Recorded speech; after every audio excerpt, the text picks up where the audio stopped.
Welcome to Florida High School Weekly. I'm your host, Deion.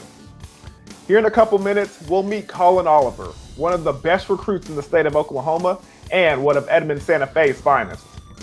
And a little later, I'll give you my takeaways from week 2, and then we'll go ahead and recap district play from week 2. But right now, go ahead and meet Colin Oliver. Well, guys, we got a special guest for you today. And I know I say this quite often, but this one is really special, okay? This is my boy, Colin Oliver, one of the best prospects in the state of Oklahoma, already committed to the Oklahoma State Cowboys. My boy, Colin, how you doing, my man? I'm doing real good. Yeah. Man, I got a chance to witness the game and witness the magic on Saturday. First of all, how was it playing on a Saturday? It was really weird, if I'm being real. You know, we're not used to doing that, especially at 1 o'clock. So that was a real weird experience, but we embraced it, and we ended up getting a big W. Yeah, I mean, you're going to have to get used to it, though. You're going to be playing on a lot of Saturdays nowadays. Here coming soon. Oh, for sure. Yeah. You know, first time experience. So, yeah, I can't wait to get down to Stilly and do all that. Exactly. So, I mean, tell us a little bit about that. How was the preparation for the week? How did it even come about? How did y'all even find out what was taking place? Yeah, so it all started, I'd say, about the Monday that we played Memorial. We knew we were going into that week having to play 2 games in 1 week, so we just had to embrace that. You know, coach preached that a lot. Just embrace the change, embrace the challenges that brought forth among us. So you know, we just did that and embraced it, played our best game. So as far as, the circumstance that was pressed upon y'all, were there any things different that they did for you as far as like limiting practice because you're playing 2 games in 1 week, or were there any extra measures taken? Yeah, we had very limited practices actually. We had a couple of days where we weren't in pads. I think we had 1 day when we were in full pads, and the rest of the week was just walkthroughs and seeing what we need to fit and our assignments and alignments and all that. So, you know, we had 1 good day of pads, and then from there on out, it was just recover from that Monday that we had to play Memorial. So be honest with me. 69-14 in victory, big time win for you and the guys. Was it because of the preparation? Did you try to talk coach into be like, hey, coach, maybe we should practice like that every week? No, it was. I don't think it. Well, honestly, yeah, part of it was preparation, but part of it was our mindset going into it, just embracing it. Like I said, coach preached that a lot, and I feel like our mindset really pushed us towards that game. Well, let's get used to and let's get more familiar with Colin Oliver, the person and the player. I mean, tell me. I like to ask this question to a lot of guys. How did you get started playing football? Yeah, so I'd say, shoot, it's a while back. I say about age 7, I started playing football. My little league, my dad was the coach there, and from there on out, I just fell in love with the game, and it grew, the passion grew, and then my love for the game grew, and here we are. So your dad was a coach. Is that something that you knew football was going to be part of your life at an early age, or was something that kind of stumbled upon? And is he still trying to coach you now? I feel like as a kid, especially if your dad plays football, you're just built with that. I didn't really think too much of it. I just told him I wanted to play. So we just went out there and played, and the rest is history. All right, so you start playing at a young age. When did you know that football was going to be something that you were going to be really good at and be able to take it to the next level? Yeah, I'd say middle school, honestly. I was actually playing quarterback in 7th grade, believe it or not. I had a good time doing that, but I really felt like my passion was towards the defensive end of the ball. So, from there on out, I played linebacker 8th grade and going into the 9th grade year. I got recruited a little bit, from 9th grade going into my sophomore year. I got my first offer. May of my sophomore year, and from there on out, I just felt like I could compete at the next level because of what coaches were telling me and because of the position that my coaches were putting me in. So. Man, I tell this people all the time. I mean, like everybody wants to be on the offensive side of the football, but like defense, you don't pick to play defense. You get chosen. Like it's defense draws you over there. That's true. That's a fact.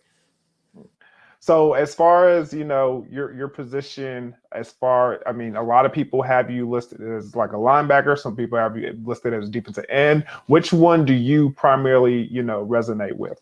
Honestly, this may be a cliche answer, but it's honest. I like playing whatever position the coach wants me to play. I just like playing defense regardless, whether that's in coverage, rushing, playing the run, playing the pass. I just like the position that coaches put me.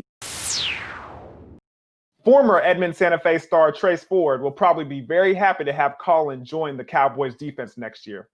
Next up, we'll have more from Colin Oliver. Tonight, the Ford Game of the Week features Norman North at Moore. Join Steve Marshall and me at 7 p.m. for Norman North at Moore. Ford High School Weekly will be right back.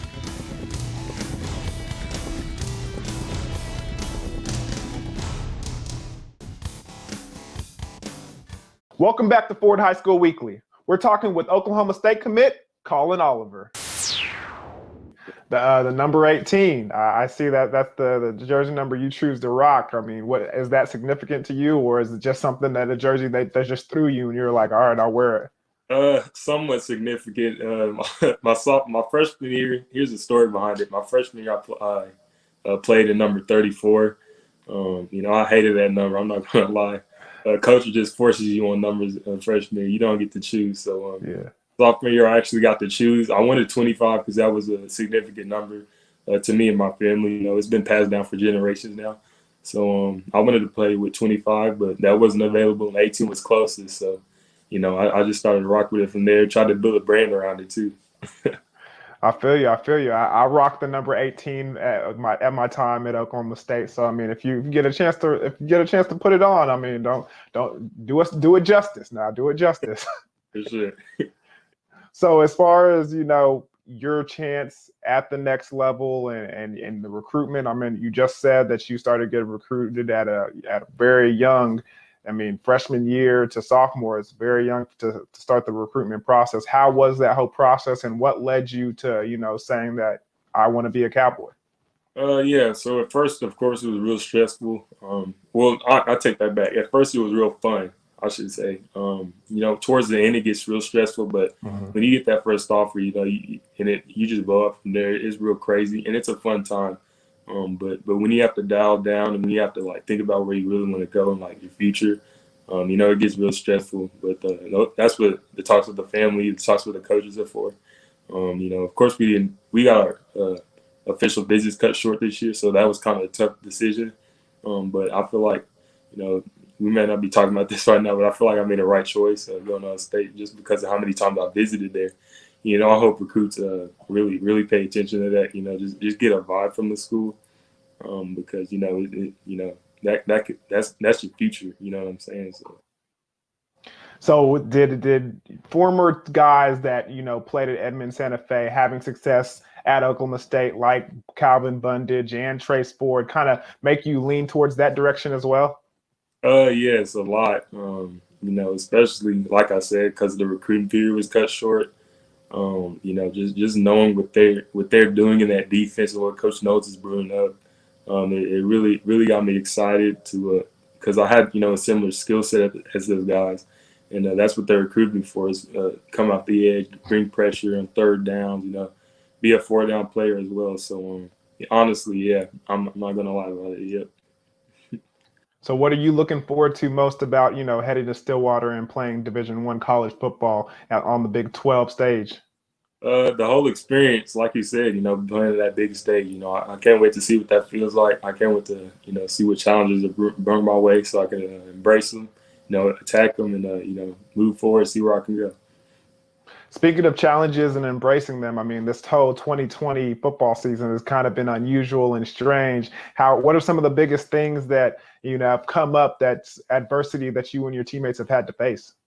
Recently, one of the people at our school got caught with it, and what was it? About two of our guys were from contact tracing. They had quarantine. They didn't even get the virus. They were just in quarantine. It's just little stuff like that. It really gets you, because you want to have a full healthy season without any setbacks, and that's just not going to be the case this year. And you just have to embrace that. So. So speaking of, I mean, y'all have already had some little changes here and there, but I mean, y'all got a lot to play for, and y'all started off the season, pretty good, and now you're getting into district play, and things are rolling. What are you looking forward to most about the rest of the season? Just playing with my teammates. I'm gonna be an early enrollee, so this year is real important to me about the state championship. We really want to get there. We feel like we have a dominant team, the best team in the state. That's what we feel like, and we're confident in that. So, I just can't wait to see what we got from here. So you mentioned you're going to be an early enrollee. What made you decide to go ahead and do that? Just honestly, this weird year did. It's just a weird year, and I decided to be weird with it and just go with it. So yeah. I feel you. I feel you.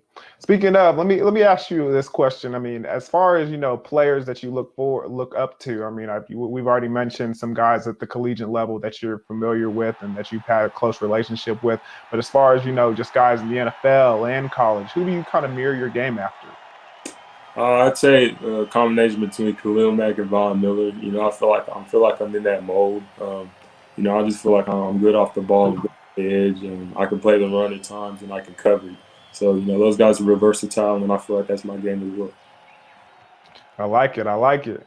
So with everything, senior year and football and fighting for that gold ball, what do you have to say to the rest of the state and the Edmond Santa Fe faithful as y'all embark on the rest of the season? It's going to be a long journey, but I feel like we're going to get it there, and it's great that to be a Wolf. With talent like that, it's easy to see why Edmond Santa Fe is making a strong push to the playoffs. Tonight, the Ford game of the week has Sand Springs at Booker T. Washington. Game time is at 7 p.m. Join Mike Zigginhorn and Rod Thompson for Sand Springs and Booker T. Washington on the Ford game of the week on Your View Channel 3.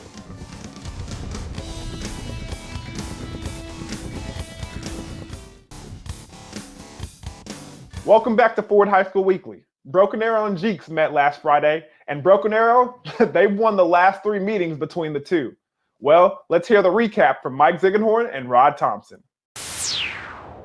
Mike Zigginhorn and Rod Thompson with you. Thanks for joining us on this Friday night. And Rod, what a great game. BA jumped out to a 17-0 lead.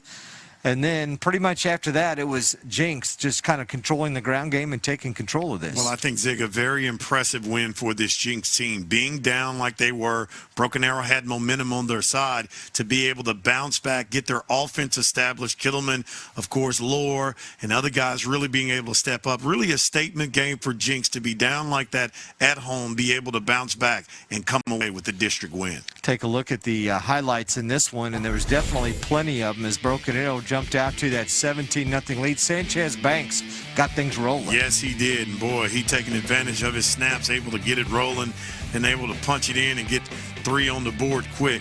Jinx was in trouble early. The defense was so good right now for this Broken Arrow team in that first half, and they were just all over the place. And then you look at Sanchez Banks again, running through tackles, able to get into the end zone. And boy, they had it going early. The defense continued to step up for this Broken Arrow team. They were all over the place, no rhythm. As we said, Jinx was looking like a bad dancer out there early, with no rhythm on offense, and then able to come back and trying to find some plays. Ty Wall, he being able to step up, and the man, Mr. Patrick, got in the end zone, and the Jinx chain started rolling. Now, Horn, we used to seeing him out of the backfield, able to catch that touchdown pass. Boy, Broken Arrow was right back in it. And Kettleman, he's going to find his man again. Boy, how about the juggle, the spin, the roll into the end zone. Man, Mr. Wall's getting it done. Boy, what an impressive catch. Could be the play of the year. Really impressive for that young man, being able to punch it in and take the lead. But Ty Walls was impressive all night, getting it done for the Jinx Trojans. Broken Arrow trying to answer back, and they would. There goes that man again. Sanchez getting down. Mr. Banks, take it to the bank. Able to get in the end zone. And boy, Broken Arrow, he wanted to hear from the crowd.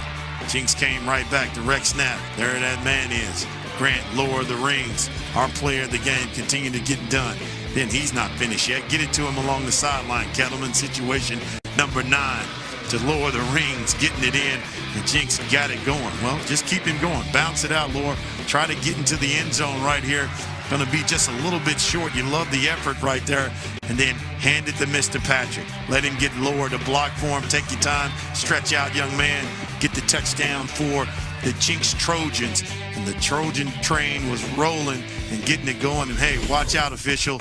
We're still trying to get some stuff done as you look at the numbers right there. Rushing yards, 230 to 190. How about the passing yards right there?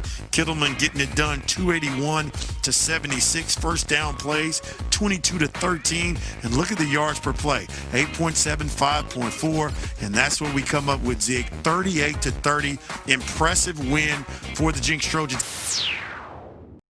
Hey guys, I'm just saying, there might be a chance that Grant Lohr makes it in my takeaways. Meanwhile and more, Steve Marshall and I called the Edmond Santa Fe Westmore game on Saturday afternoon. Let's see how that one ended up.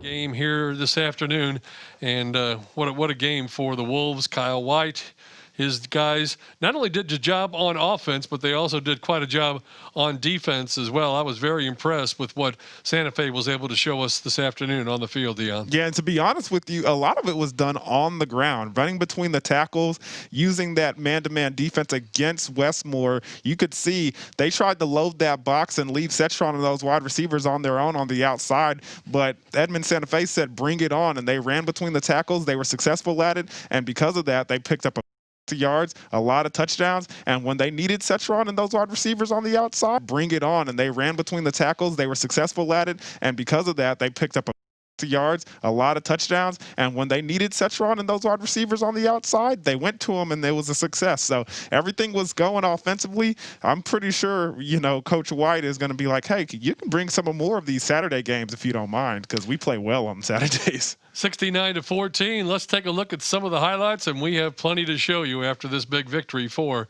the Santa Fe Wolves. Deion, take it away. Yeah, it all started with number 2 on the outside with the jump ball, and he brings it down. Cetron had many more, and then this guy, number 7, High Chi, picking it up and putting it down in the open field. Nobody can catch him, and he takes it in for the second touchdown for the Wolves.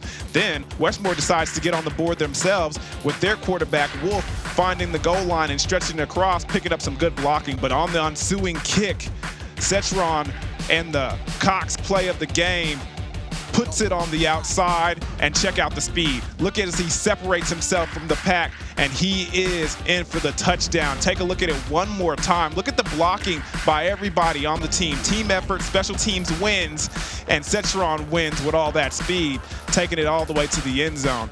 And then do not forget about Snotty. He found his way to the open field one more time, into the end zone, looking the same, playing the same as number 7, as he found a way to get a second touchdown, and not a second, but a third touchdown of the game. Offensive line, man, those guys deserve a lot of pats on the back because they did a good job. And here, number 16, the quarterback for these Wolves, puts it in the air and makes it a nice grab. He had a couple of touchdowns on the evening as well. Excuse me, the afternoon. Still didn't get used to that. But 1 o'clock games is the afternoon, and hey, the Wolves do a good job as they find Cetron to the end zone for one more touchdown, and that's going to be his third of the game. And you can see the score, 69 to 14, as the Wolves take this one home. Coming up next, I'll have my takeaways ready to roll. Ford High School Weekly will continue right after this. Welcome back to Ford High School Weekly. Tonight on the Ford Game of the Week, it's Norman North at Moore in the Oklahoma City area. Sand Springs at Booker T. Washington in the Tulsa area. Game time is at 7 p.m. on YourView Channel 3. Viewers in both markets can see the other game on YourView Channel 93. Okay, guys, the wait is finally over. My week 2 of district play takeaways. Well, we'll start with Friday night's game with Broken Arrow and Jinx. Takeaway number 1, timing is everything. Broken Arrow Sanchez Bank streaks down the north sideline to put the Tigers up 30-17 early in the third quarter. Then Jinx running back Grant Lohr steps up with 3 big plays to give the Trojans a spark. Grant Lohr left side, huge hole. Across midfield. First was a 42-yard run, Moments later, out of the Wildcat, Grant Lohr gets that last 8 yards to pull the Trojans within 6. Then, at the 4:09 mark of the third quarter, he took a pass from Stephen Kittleman, sidesteps a defender, and then went down the sideline to score. Lower the rings again, getting it done for the touchdown. The Mass Pass fan extra point puts Jinx up to stay. Timing is everything. Takeaway number 2, playmakers land haymakers. Saturday, the Edmond Santa Fe Wolves scored early and often at Westmore on some really big plays. First, check out the 63-yard run by senior running back Ethan Heiche. Up the middle, into the secondary. It's Heiche. Got one man to beat. Caught from behind, but they're not going to stop him in time as he gets into the end zone. Then, after Dayton Wolf scored to cut the Santa Fe lead in half, Tylen Setchron took a 94-yard kickoff return to the house, making the score 21-7. He's across the 30, down the sideline, midfield. Goodbye. He's not just ESPN's #1 receiver, he also is a playmaker. Then the senior running back Micah Snoddy rambled 42 yards and the Wolves never looked back. Up the middle, that's Snoddy. Snoddy inside the 20 to the 10. He's going to go all the way. Playmakers land haymakers. And here's a bonus for you guys. If you got it, flaunt it. Check out this play by Jinx wide receiver Ty Wall. First, he tips the pass with his left hand, hauls it in, and then gets spun around by a BA defender. Keeps his feet long enough to tumble headfirst into the end zone, and then when he gets there, he tosses it in the air. That's a little pizzazz with that little touchdown. I'll tell you right now. If you got it, flaunt it.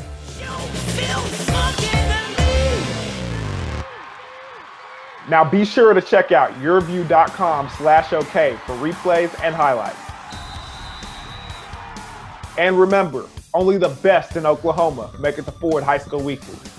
So until next time, thank you for watching, and I'm your host, Deion Amade.